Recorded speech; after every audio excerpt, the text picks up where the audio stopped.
October at my house means it's time to pick apples and make apple cider. About 8 years ago, I made this great apple press from plans in a book that I found on Amazon, and I've been making delicious apple cider with my own apples ever since. I don't want to take anything away from the author of this book, so I'm not going to go into detail about the step-by-step of how to make the cider press and the apple grinder that go with it. If you're interested in this, please check this book out. I'm not sponsored in any way. I just really enjoy the end result of making this apple press years ago. So during this video, I will walk you through my process to pick apples, to grind them up in the apple grinder, to press out the apple cider with the apple press, and then can and preserve that apple cider for the months to come. This is totally a project you can do yourself.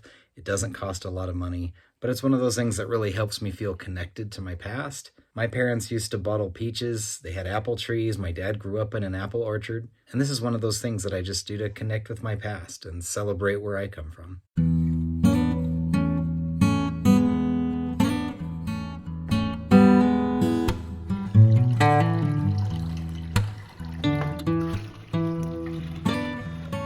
The first step, of course, is picking apples. I'm lucky enough to have a good friend who has an electrical company, and every year he lets me borrow his big bucket truck to get in my backyard and pick apples off these enormous trees.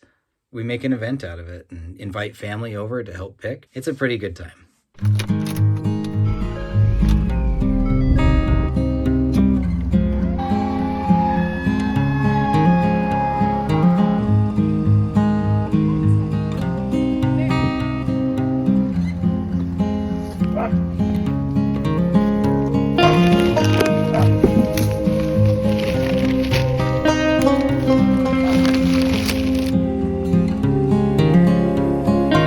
I've got two trees in my backyard, a red one and a green one. I don't know their exact varieties, but one of the tips for making great tasting apple cider is to mix a couple varieties. The more the better. I usually end up with about 90% red apples and about 10% green apples, just because of the difference in the amount of apples that each of my trees give. After picking the apples, I wash them in this big farm sink, and then the real work begins. By far the hardest part of the process for me is cutting all these apples. And the reason it's a big deal for me is I don't spray my apples.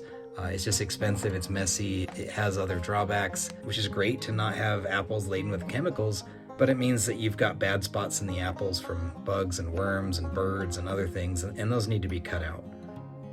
So I spend several hours just cutting through all of the apples, getting rid of those bad parts. I don't want any of that in my cider, and it really tastes a lot better when you take the effort and time to do this.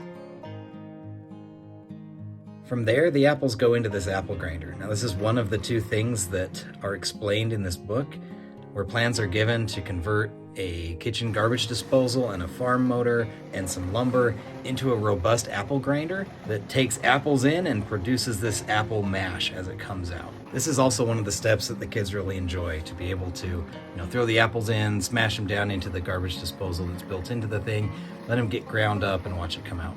Once all the apples are mashed up, the next step is to take these squares of mesh fabric and pour the apples into it, tie them up into a bundle, and it makes this, bundle of mashed up apples that's ready to be pressed. I use this cotton twine to tie the tops of the bags. These get stacked into this thing that looks like a big wooden bucket.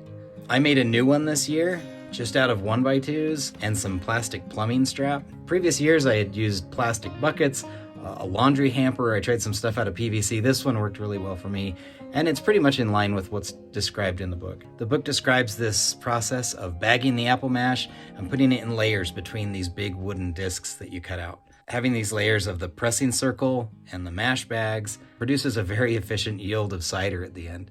After all of the apple mash is stacked in, we begin the really fun part, which is watching all of that work turn into delicious cider. This is a 4-ton car jack that's placed within the apple press and cranked down to really press that apple mash together, squeeze every last bit of cider out of it. And this is where you can start to snitch a taste of delicious cider. Cider's great cold, cider's great hot. It's pretty exciting when you start seeing all of that liquid just gush out.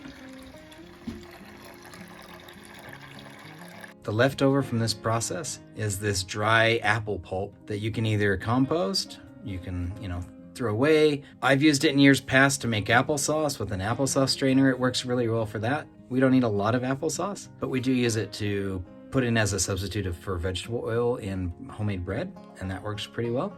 In the end, all of this apple cider gets put into this giant pot and heated just until boiling. Once it boils, you can turn it off, carefully fill some pre-sanitized bottles, twist on these bands, and place them in a steam canner. This steam canner holds 7 quart bottles of cider, and I run it boiling in here, making steam for 10 minutes before I shut it off.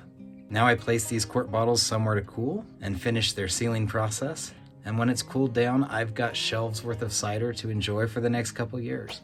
I really do like this project. It's one of my favorite things I've made, and it's really allowed me to process and store a lot of cider. I hope you enjoyed this video. I'd love to hear your comments about the kinds of things that you preserve and make at home, and some of the tools that you've built to help you with that process. Thanks for letting me share this tradition with you.